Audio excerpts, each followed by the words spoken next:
That's just trying to earn your favor there.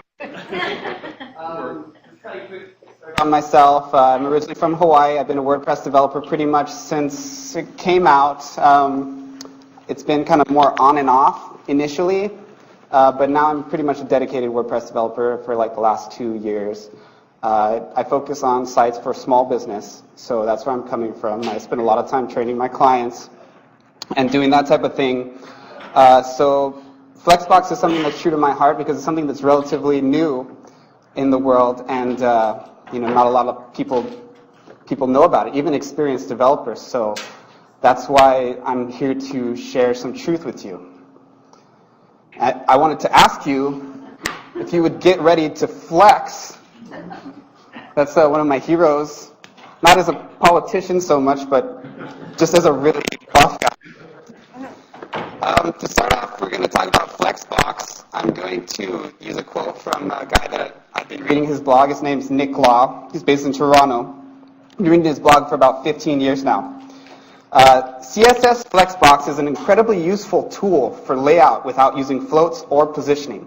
Currently, almost all browser versions support Flexbox, making it a go-to standard for web design. It can solve a number of problems efficiently, such as vertical alignment, space distribution, ordering of elements and sizes. It offers more freedom to arrange the content of a page depending on the size of a viewport, achieving an inherently responsive layout with only a few CSS rules and a simple HTML structure. Now, I'm going to kind of delve into what my friend Nick is talking about here.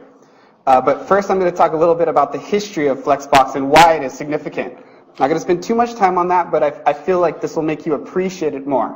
I started making websites in the 90s when I was like 10, and it was a very harsh landscape. We're very much pioneers. It's similar to like that game Oregon Trail. In the 90s, web development was very much that way. It was very rough. You just kind of had to hack everything to get the kind of results you want. To some extent, it's still very much that way. But in the 90s, I was using mostly tables. So most websites have sidebars. So to get that effect, in like 1993 or to like 96, I would use tables. Now, this isn't across the board. That was my method. If you want to debate what is the best method for columns from 1993 to 1997, I think you need to get a life. But for me, it was tables. That was what I initially used. Come probably the end of the 90s, early 2000s, the position float became popular. If you guys don't know, when you set your position in your CSS, you have like float, absolute, yada, yada, yada. That's not really relevant.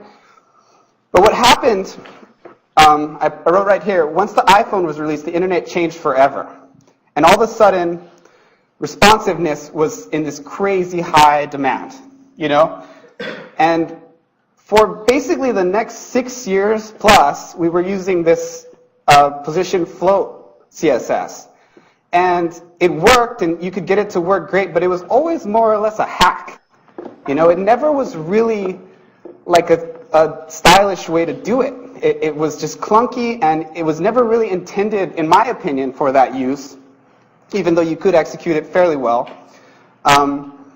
And so around maybe 2010, a lot of the browsers were starting to develop this Flex. And as I wrote here, Flexbox was born and provided a slick solution to the limitations of float positioning. The internet lived happily ever after. Of course, that's not true. If you're a developer, it's not always going to be pretty. But what I'm saying here is Flex is important. If you don't use it now, most people don't from my experience. And if you're not using it, then it's time to really check it out. About 97% of internet viewers have a browser that's compatible. And I think when you hit the 97% mark, it's time to kind of just leave those old guys behind. It's time to kind of pass them on. So just to give you an example of some float code, this is what I did. This is a website I built maybe like 4 or 5 years ago. This is to get like a responsive, this is a very simple kind of thing. I'm just showing you this for size. And I'm achieving almost the exact same thing here. And if you can see right away, it's a lot less. So you get speed, you get less typing, less arthritis, if you will. So, Evan, how does this work with WordPress? Oh, I'm glad you asked, actually. That wasn't planned. Yeah, so you're asking right now, like, I haven't even said anything about WordPress. So why haven't I? Well, frankly, I was just trying to get you to understand the value of it, and now we're going to delve into how you can apply it to your WordPress site. Sorry, slides. So these are the 4 places which I use it primarily. Now, this goes on to infinity and beyond, but as a developer who works directly with clients on small sites, these are the places I find myself using it the most right now, and this may change.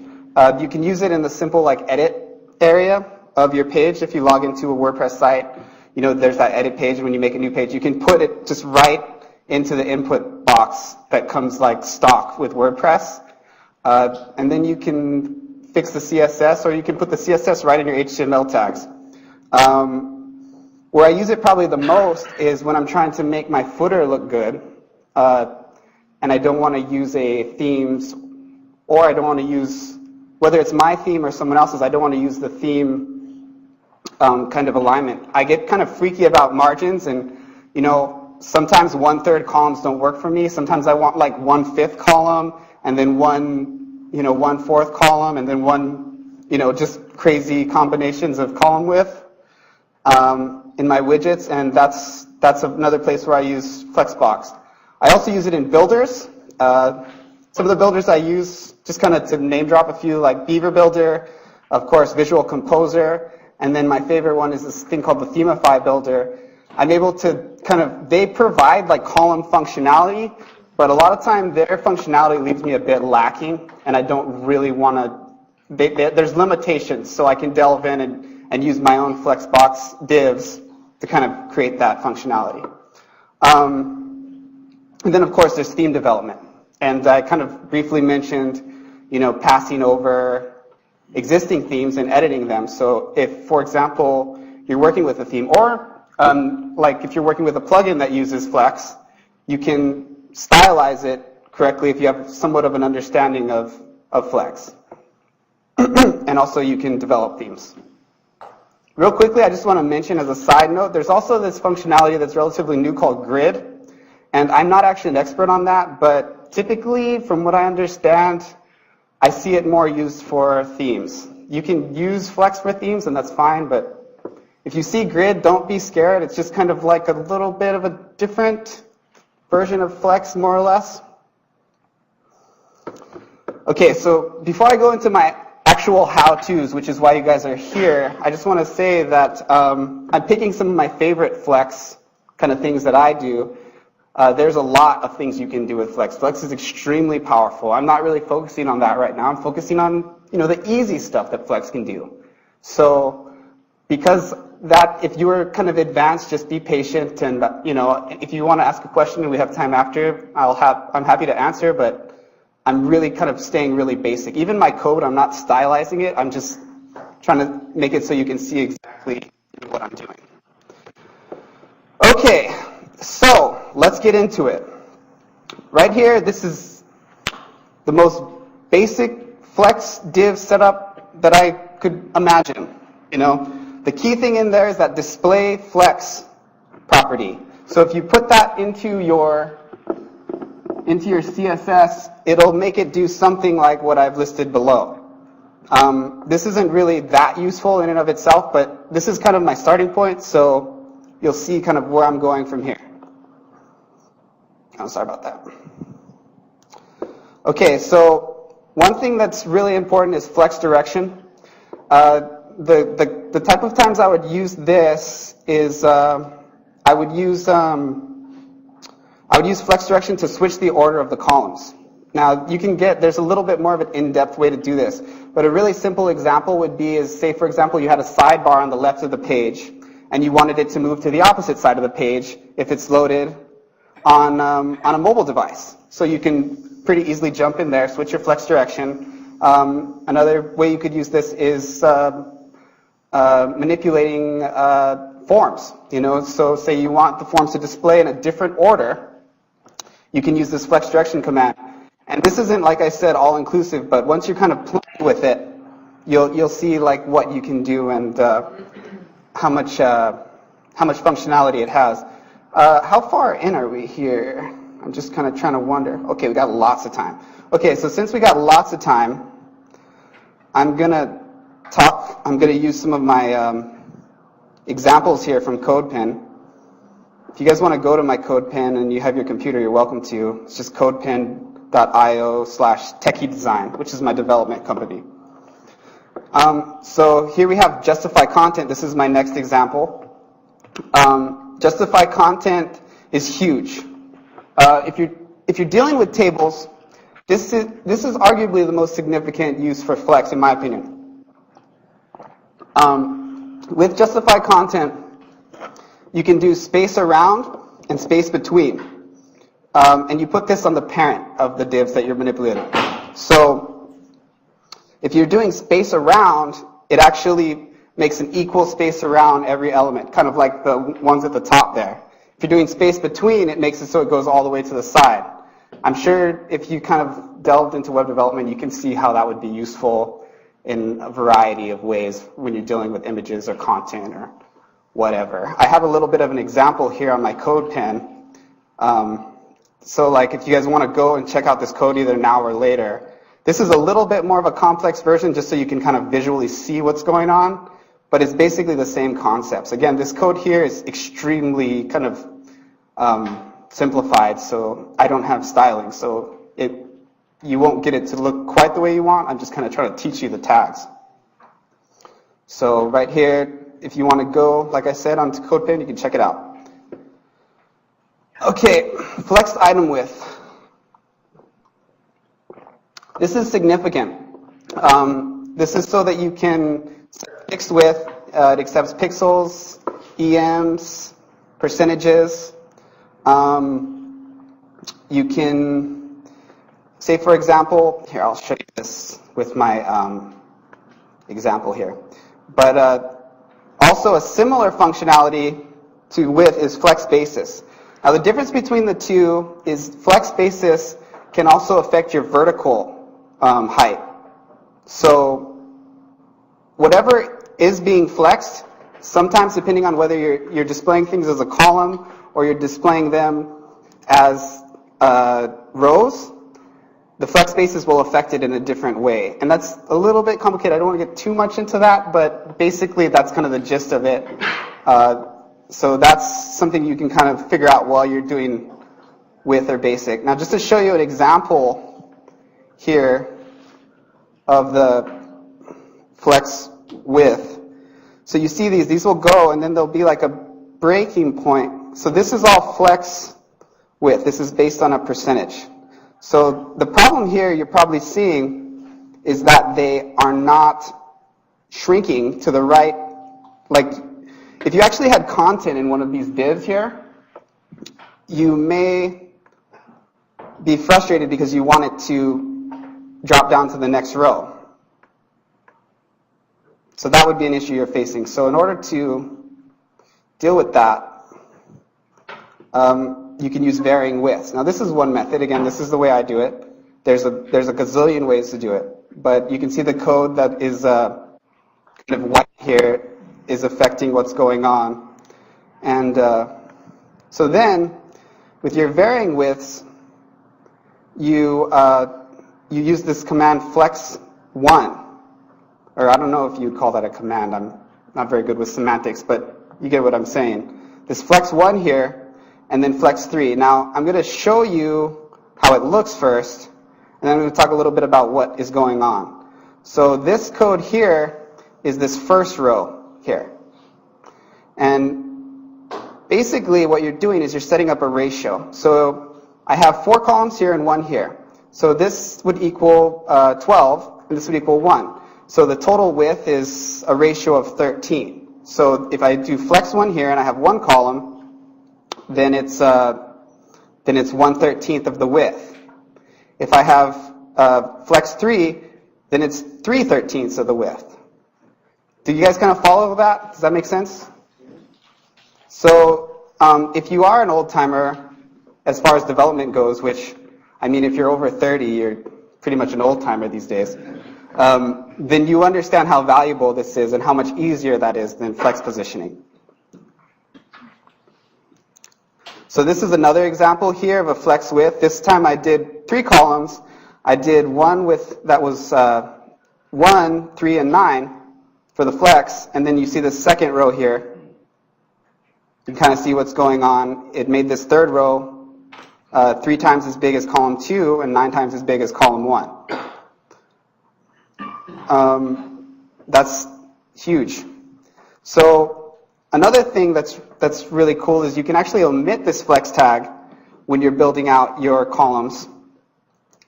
And that's this third example here. And then it'll just adjust to whatever width, whatever the content of that div is. So for this one here, for example, I made it very clear that I'm not using a flex tag here. So it goes to the width of the 1. If it was an image that was like 100 pixels wide, it would adjust to fit that. That's hugely useful when you're dealing with images and responsive design and pretty much anywhere on the web. Okay, so I like cats. I don't know.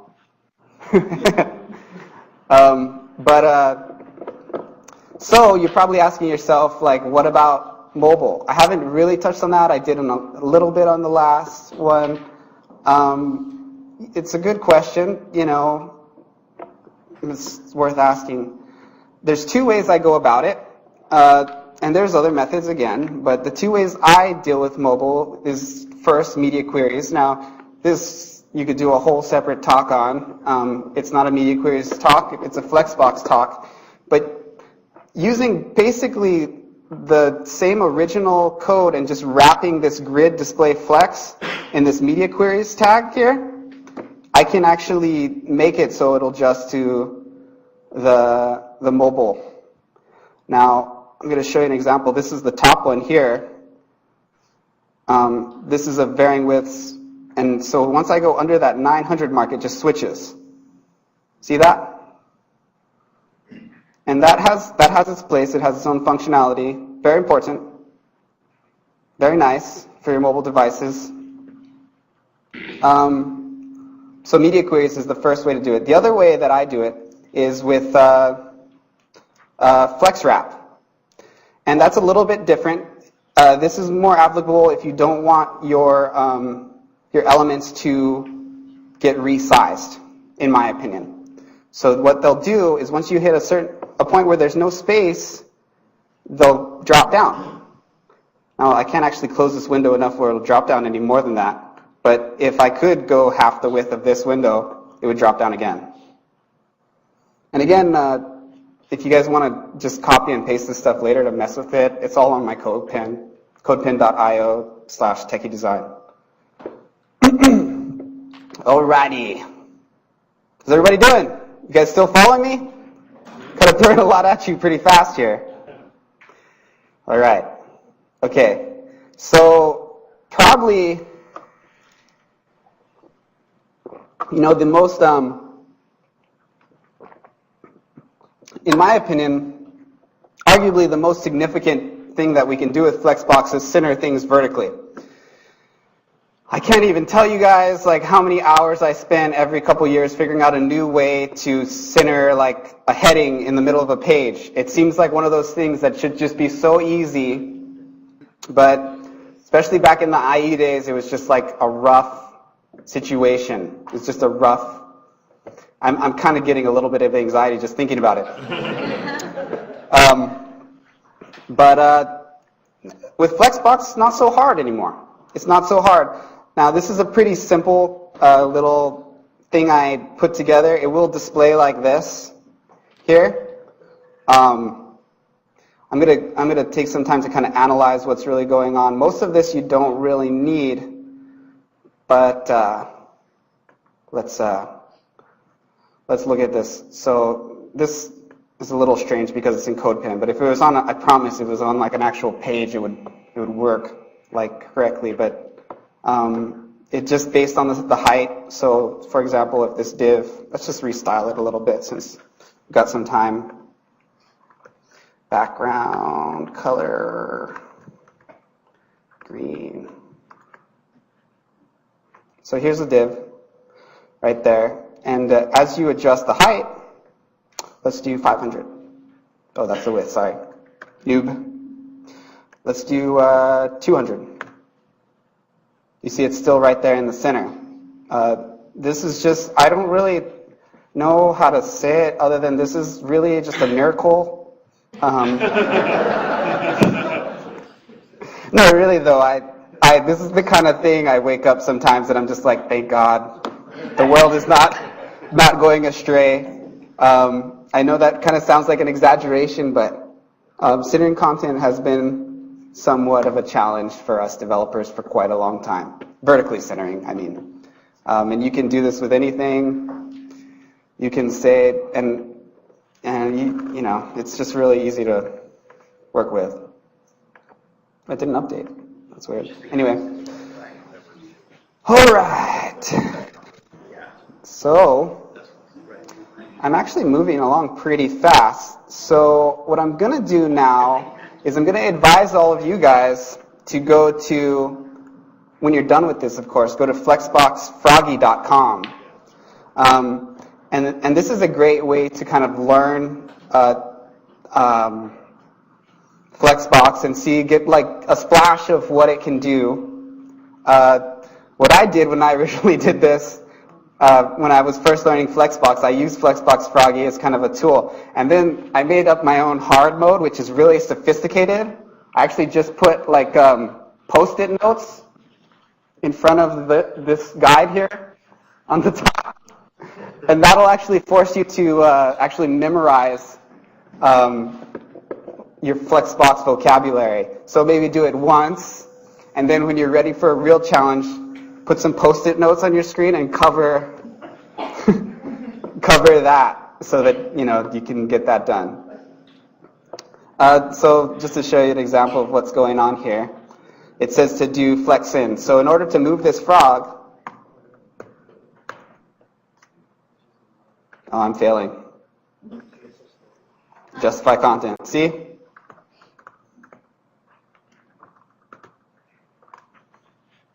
And then you move the frog over the pad and just kind of keep doing that. And I highly recommend this for everyone to kind of learn the basics of Flexbox. A lot of you guys have heard of it, so there's no problem there. Okay, actually I'm moving along pretty quickly. It's kind of good because the presentation is moving a little bit behind. I started a smidge late, so I got caught up for everybody. Got some time to take some questions, and then I'm going to do some closing remarks. I'll try to answer as best you can, as best I can. So hit me. I have a couple questions. Two of them actually. So I didn't fully understand how I can use this with WordPress. I currently use Visual Composer to get the columns the way I want it to be. So is this something I would use instead of Visual Composer? You can use it within Visual Composer. Now, I have to admit, I haven't been using Visual Composer for like the last 2 years. Yeah. So I'm not super up on what you do. But if you are a Visual Composer user and you want to keep using that. Well, I'm trying to get away from it. So is this like a good replacement? Yes. Yes. That getaway part. How do you get away from it? Like, do I install this? Run. Don't get your pets. Don't get your luggage. That's my opinion. But I would go cold turkey on your next site. I mean, that's kind of how I do it when I want to get out of functionality. I mean, the Visual Composer is great, but another alternative would be to try one of the newer kind of builders. I use one called Themify, which I'm actually endorsed by that company, not to brag, but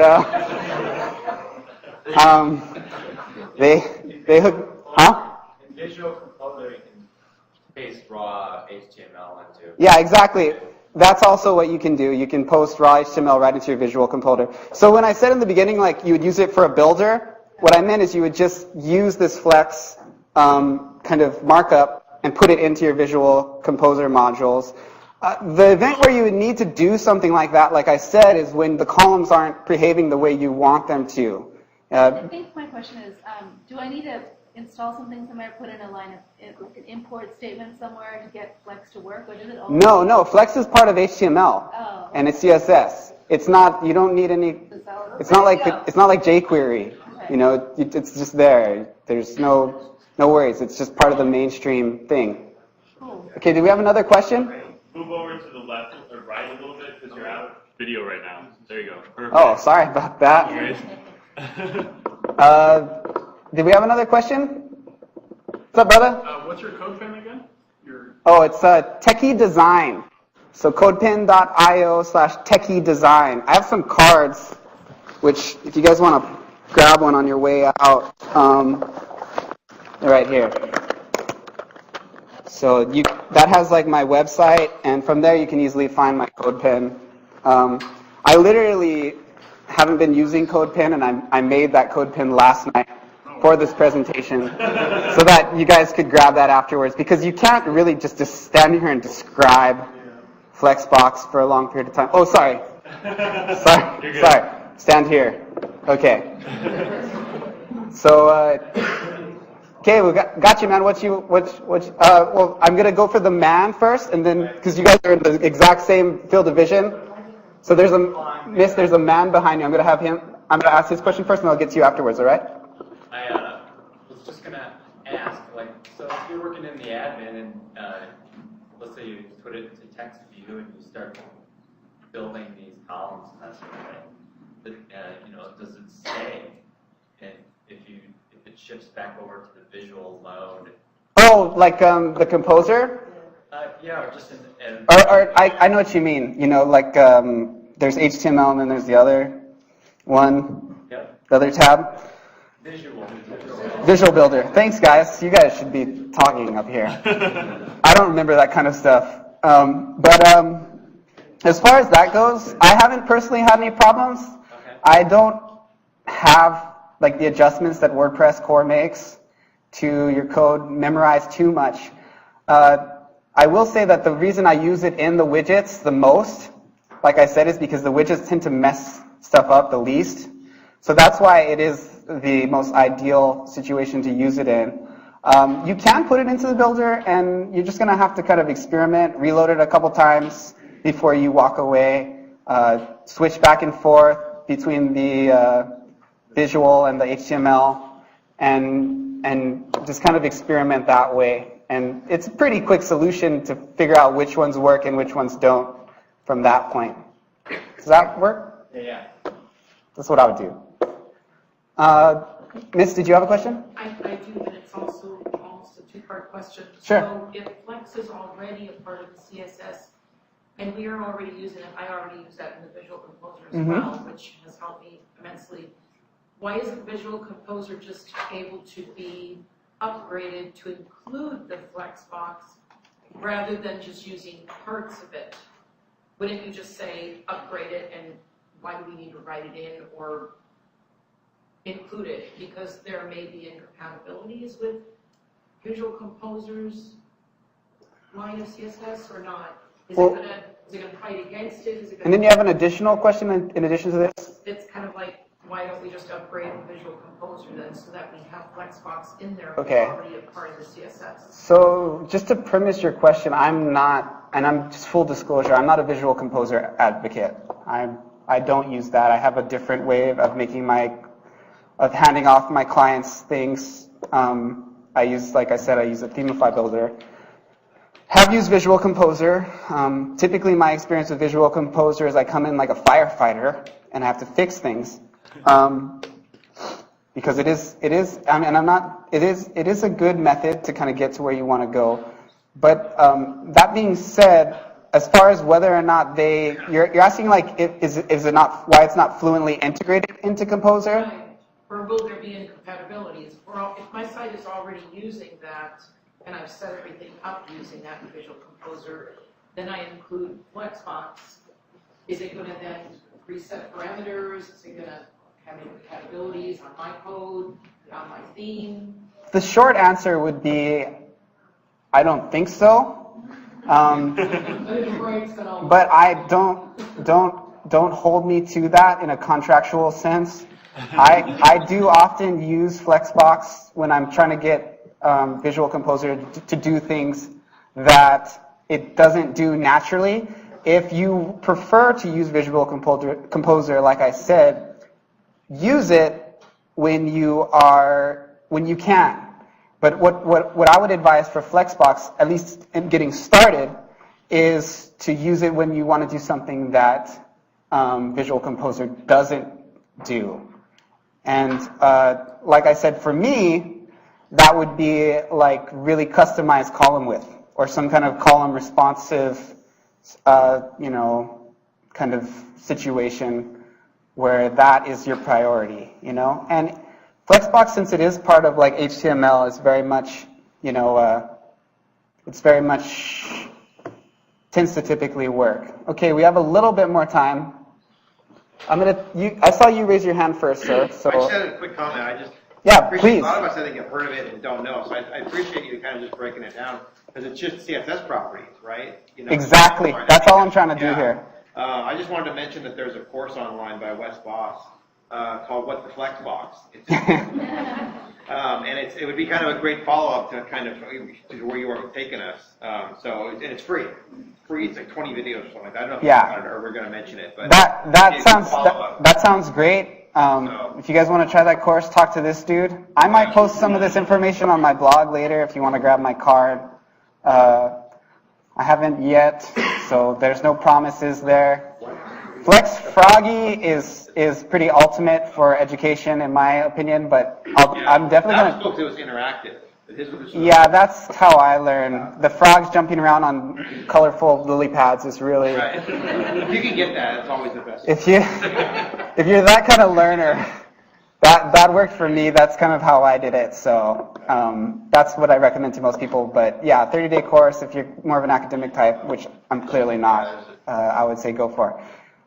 But yeah, I'll try to list that on my site. I'll talk to you later, and I'll get that URL and maybe. Yeah, I think it's whattheflexbox.com. That's an awesome name, by the way. This is a rated G presentation, so I'm always looking for replacement curse words. No, that's right. Okay, so you had a question? So just break it down really simple. I have a widget in my header that looks really ugly. I can put this in the widget and Yes. it looks beautiful. Yeah, it's a little bit of a safer way to manipulate your widgets. Really, that is the primary usage for me with WordPress. That's what I do the most on a day-to-day basis. As a developer, like for me, I'm not really a theme developer. If I do make a theme, it's for a specific business. And usually what I'm doing is I'm building sites for small businesses. So really the widget editing is really pretty much my primary. And I don't have to put anything in the CSS. I just go into the widget. Well, you can manipulate your divs in the widget by putting the actual CSS in the tag. Now, this is really only the way to do it when it's like a one-time usage. So you're not calling on a style sheet, and that's totally fine. Sometimes you can do in tag CSS, and you have a little more control.